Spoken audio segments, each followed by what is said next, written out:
ધોરણ 8 ગુજરાતી નવું પાઠ્યપુસ્તક 2025 પાઠ 1 આ તો ઈશતણો આવાસના ગાલા સ્વાધ્યાય પોથીની સંપૂર્ણ સમજૂતી જોઈશું. પ્રશ્ન 1 છે વિકલ્પ. એમાં પહેલું, સંસાર માટે કવિએ કયો શબ્દ વાપર્યો છે? તો આવાસ. બીજું, કવિ કોના જનને પોતાના ગણીને રહેવાનું કહે છે? તો પરમાત્માના. ત્રીજું, કવિ દરેક પળે શું વેરવાનું કહે છે? ભાવભર્યું હાસ્ય. ચોથું, અખંડ ચાલતા જીવન માટે કવિએ કયો શબ્દ પ્રયોજ્યો છે? તો બ્રહ્મ ચિચોડો. પાંચમું, કવિ શામાં કચાશ ન રાખવા કહે છે? તો કામ કરવામાં. કૌંસમાંથી યોગ્ય શબ્દ પસંદ કરી ખાલી જગ્યા પૂરો.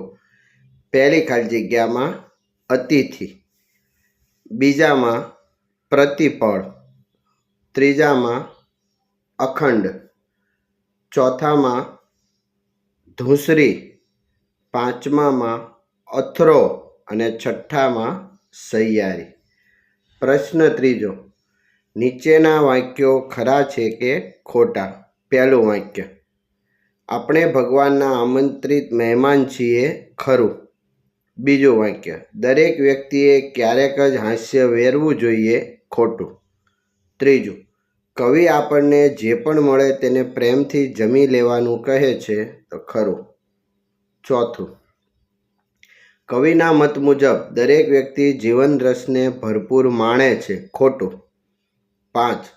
કવિ ક્યારેક નવરા બેસીને કામમાંથી રજા માણવાનું કહે છે. ખોટું. 6.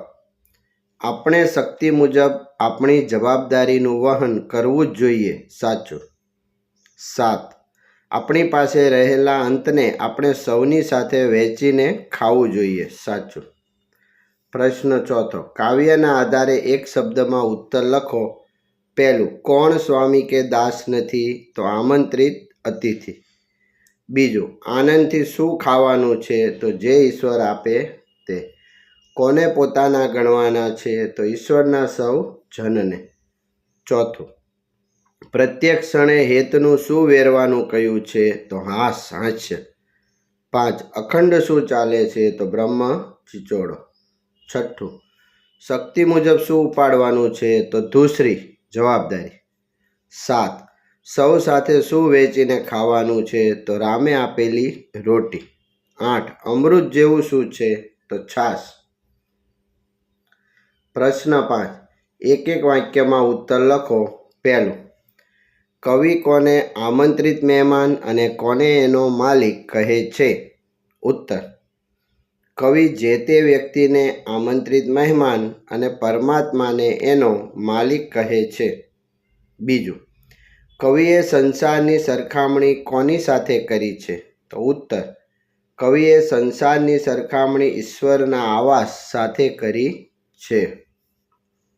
ત્રીજો પ્રશ્ન, કવિએ નવરા ન બેસતા શું કરવાનું કહ્યું છે? તો કવિએ નવરા ન બેસતા દરેકને પોતાની શક્તિ મુજબ જવાબદારીનું વહન કરવાનું કહ્યું છે. ચોથું, કવિએ કેવી રીતે કામ કરવાનું કહ્યું છે? તો કવિએ કામમાં કોઈ પણ પ્રકારની કચાશ ન રહે તે રીતે કામ કરવાનું કહ્યું છે. પાંચમું, કવિએ ભોજનને કેવી રીતે ખાવાનું કહ્યું છે? તો કવિએ પરમાત્માએ આપેલા ભોજનને સૌની સાથે વહેંચીને ખાવાનું કહ્યું છે. છઠ્ઠું, કવિએ છાશની સરખામણી કોની સાથે કરી છે? કવિએ છાશની સરખામણી શુદ્ધા અર્થાત અમૃત સાથે કરી છે. સાતમું, ઈશ્વરની કઈ કૃપાની વાત કરી છે? તો ઉત્તર, ઈશ્વરે આપણને મનુષ્ય જીવન આપ્યું અને તેમની કૃપાથી આપણા શ્વાસોશ્વાસ સતત ચાલ્યા કરે છે. તે કૃપાની વાત કવિએ આ કાવ્યમાં કરી છે. પ્રશ્ન છઠ્ઠો, 2-3 વાક્યમાં ઉત્તર. પહેલું, ઈશતણો આવાસ કોને કહ્યો છે? સાથી.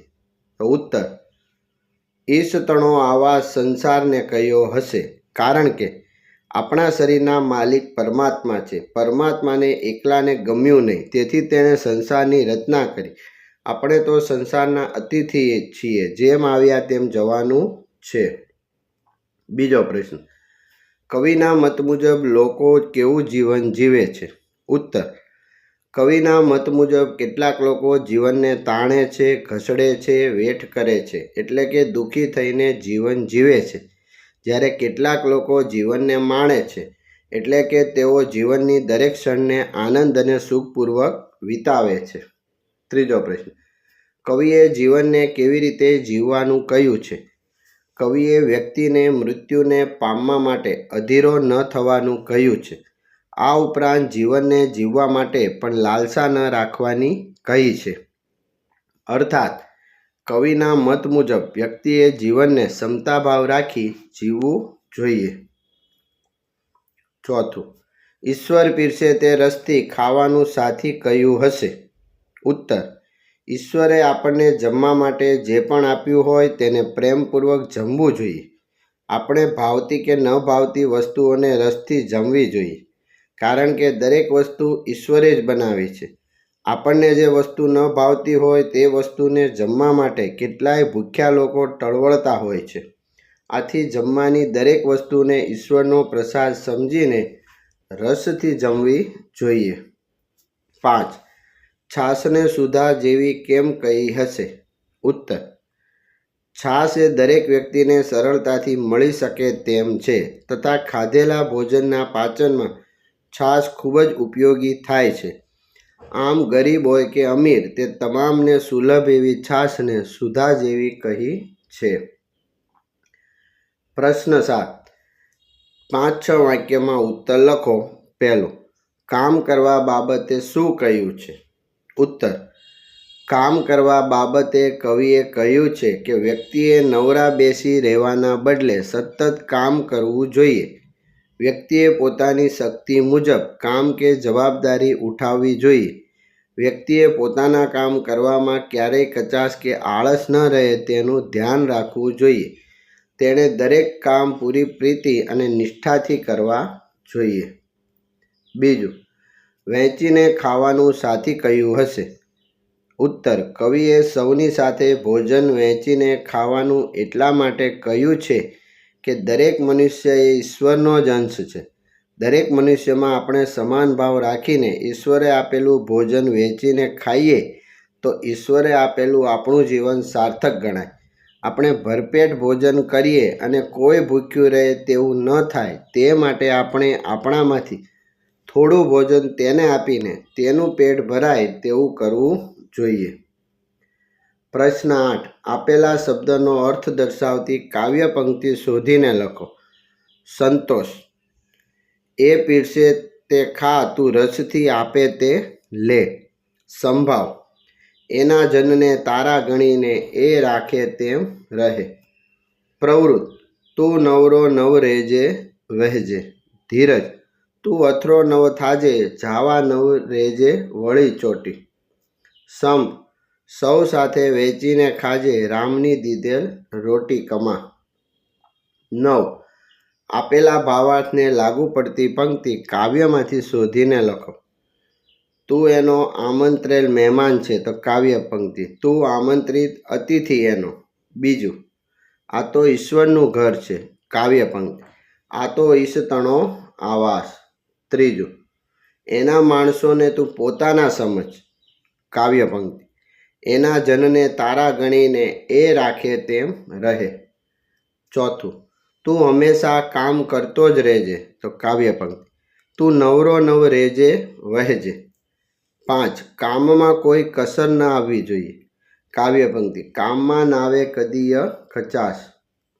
10મો પ્રશ્ન, જોડણી સુધારીને લખો. આમંત્રિત, અતિથિ, પ્રતિપળ, ધૂસરી, આવાસ. સમાનાર્થી શબ્દ. ઈશ તો પરમેશ્વર ભગવાન.